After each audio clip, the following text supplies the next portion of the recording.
नमस्कार।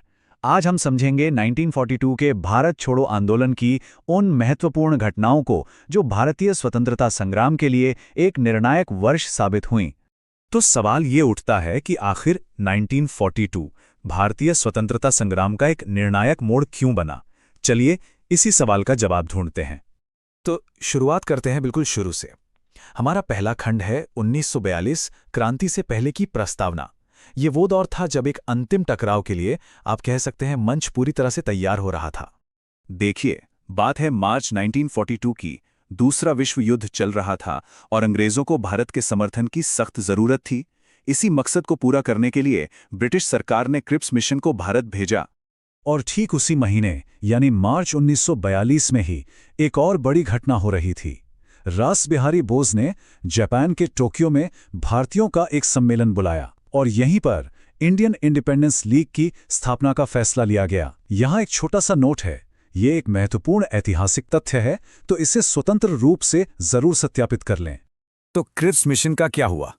खैर, अप्रैल 1942 आते आते मिशन के प्रस्तावों को पूरी तरह से खारिज कर दिया गया और महात्मा गांधी ने इस पर वो अपनी मशहूर टिप्पणी की।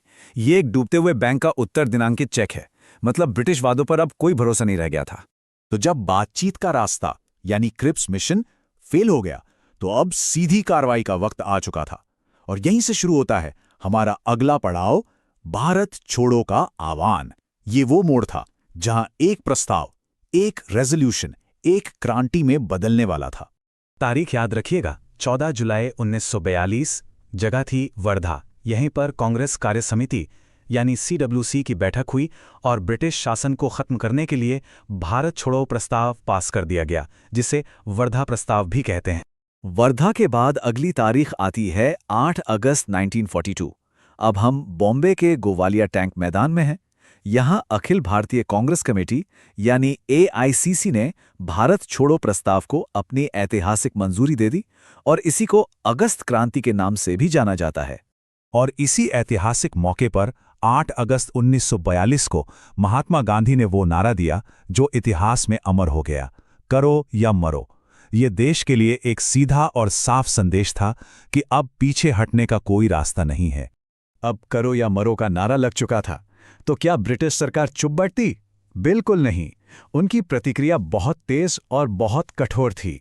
और यही है हमारा अगला खंड, ऑपरेशन जीरो आर, यानी अंग्रेजों का क्रैकडाउन।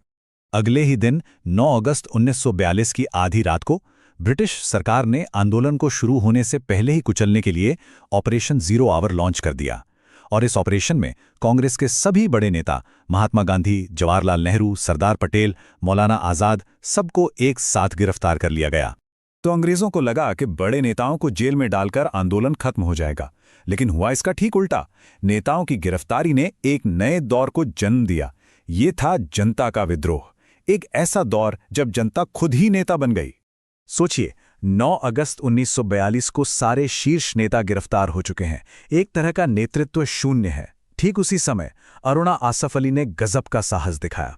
उन्होंने बंबई के उसी ग्वालियर टैंक मैदान में भारतीय राष्ट्रीय ध्वज फहराया और भूमिगत गतिविधियों यानी अंडरग्राउंड रेजिस्टेंस का नेतृत्व अपने हाथ में ले लिया। अब जब आंदोलन जनता के हाथ में था तो प्रतिरोध के कई नए और अलग अलग तरीके सामने आए। तो चलिए अब देखते हैं अवज्ञा के इन्हीं कार्यों को। जैसे कि 27 अगस्त 1942 को ब्रिटिश सरकार ने प्रेस पर पूरी तरह सेंसरशिप लगा रखी थी। इससे बचने के लिए और आंदोलनकारियों का हौसला बनाए रखने के लिए बंबई से एक गुप्त कांग्रेस रेडियो का प्रसारण शुरू हुआ। इसे आजाद रेडियो भी कहते थे और इसमें उषा मेहता ने बहुत ही अहम भूमिका निभाई। इसके कुछ ही दिन बाद 1 सितंबर 1942 को कैप्टन मोहन सिंह के नेतृत्व में पहली आज़ाद हिंद फौज की औपचारिक रूप से स्थापना की गई। ये फौज ब्रिटिश भारतीय सेना के युद्धबंदियों से बनी थी और इसका अस्तित्व फरवरी से दिसंबर 1942 के बीच रहा। और फिर 29 सितंबर 1942 की एक और अविश्वसनीय कहानी। एक 72 साल की स्वतंत्रता सेनानी मातंगिनी हाजरा, उन्होंने बंगाल के तामलुक पुलिस स्टेशन पर कब्जा करने के लिए 6000 स्वयं सेवकों के एक जुलूस का नेतृत्व किया। यहां भी एक नोट है, तो इस जानकारी को आप स्वतंत्र रूप से सत्यापित जरूर करें। इस आंदोलन का एक और बहुत ही दिलचस्प पहलू था समानांतर सरकारों का बनना। ये एक तरह से स्वतंत्रता की स्थानीय घोषणाएं थीं, जहां लोगों ने ब्रिटिश शासन को मानने से इनकार कर दिया। इसकी शुरुआत हुई अगस्त 1942 में चित्तू पांडे के नेतृत्व में पूर्वी उत्तर प्रदेश के बलिया में ब्रिटिश सत्ता को उखाड़ फेंका गया और देश की पहली समानांतर सरकार की स्थापना हुई। हालांकि ये सरकार सिर्फ एक हफ्ते तक ही चल पाई। इसके बाद दिसंबर 1942 में बंगाल के मिदनापुर जिले के तामुलुक में एक और समानांतर सरकार बनी। इसका नाम था तामुलुक जातीय सरकार। इसके नेता थे सतीश सामंत और इन्होंने अपनी एक सशस्त्र सेना विद्युत वाहिनी का भी गठन किया था। और हाँ, एक नोट यहाँ भी है कि बलिया के साथ साथ ये भी एक बहुत महत्वपूर्ण उदाहरण है जिसे आप स्वतंत्र रूप से सत्यापित कर सकते हैं। तो चलिए इन दोनों समानांतर सरकारों की एक सीधी सीधी तुलना कर लेते हैं ताकि याद रखने में आसानी हो। बलिया सरकार के नेता थे चित्तू पांडे, जगह थी पूर्वी उत्तर प्रदेश और इसकी खासियत थी कि ये पहली समानांतर सरकार थी। वहीं तामलुक जातीय सरकार के नेता थे सतीश सामंत, जगह थी मिदनापुर, बंगाल और इसकी सबसे खास बात थी इसकी अपनी सशस्त्र सेना विद्युत वाहिनी। तो 1942 के इस पूरे घटनाक्रम का सार क्या निकलता है? सार बस इतना है कि 1942 वो साल था जब नेतृत्व कैद में था और जनता खुद नेता बन गई थी। यही इस आंदोलन की असली आत्मा थी। इससे आगे के इतिहास को हम स्टडी फोरकास्ट के वीडियो के अगले भाग में और भी रोचक तरीके से पढ़ेंगे।